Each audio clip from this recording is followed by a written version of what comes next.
Oui, merci Monsieur le Président. Principalement sur l'apprentissage et le numérique dans les lycées.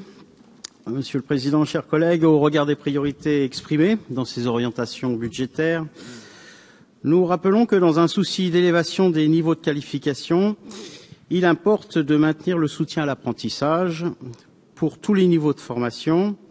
Il convient en conséquence que les moyens alloués soient en cohérence avec cette nécessité. Alors je pense que l'action en faveur de l'apprentissage portée par les développeurs et mise en place dans ce Conseil devrait faire l'objet d'une évaluation.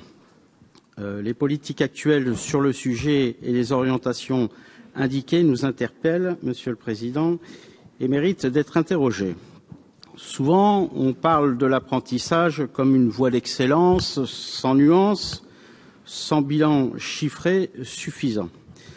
Je souhaite également relever à ce propos certains choix de notre collectivité en matière, comme je le disais, du numérique éducatif. Si la maîtrise de l'outil informatique est un impératif que nous soutenons incontestablement, nous souhaitons tout de même alerter sur le risque qui consiste à voir dans la numérisation massive une solution miracle pour régler les problèmes d'apprentissage. D'ailleurs, l'enquête PISA de septembre 2015 était intraitable sur ce point et je cite en quelques lignes. En moyenne, au cours des 10 dernières années, les pays qui ont consenti d'importants investissements dans les technologies de l'information et de la communication dans le domaine de l'éducation n'ont enregistré aucune amélioration notable des résultats de leurs élèves en compréhension de l'écrit, en mathématiques et en sciences. L'enquête PISA, septembre 2015. D'autres études, de plus tard, sont venues confirmer la nécessité de se montrer prudent. Je dis que l'effet de la lumière bleue des appareils numériques à laquelle les plus jeunes sont déjà massivement exposés en dehors de l'école, sur le sommeil des adolescents, ou encore la découverte d'une corrélation positive entre capacité cognitive et écriture manuscrite. Les pays qui ont abandonné d'ailleurs cette dernière, les États-Unis, la Finlande, finissent par y revenir. Le développement massif des tablettes numériques est à notre avis une erreur, Monsieur le Président. Nous l'avons déjà souligné à plusieurs reprises.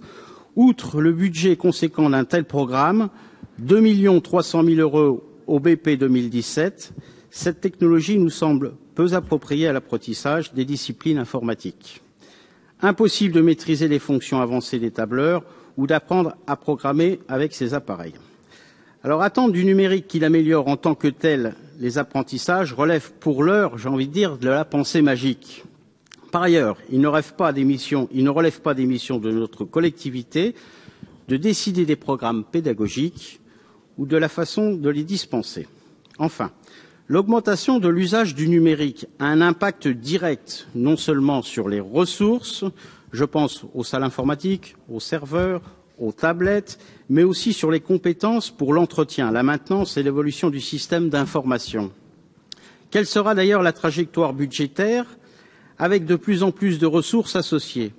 Des moyens humains tels les informaticiens, constants pour les tâches de maintenance, assurés par les agents ou services des collectivités territoriales.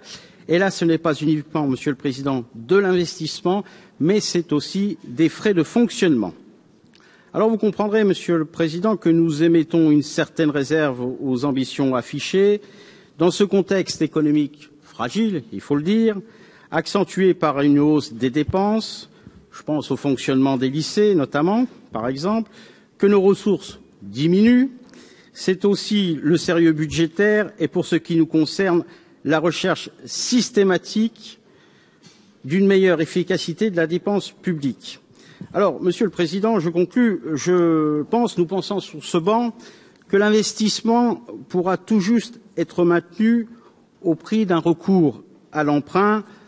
J'ai envie de vous dire qu'on ne repeint pas la salle de bain quand la maison brûle. Je vous remercie.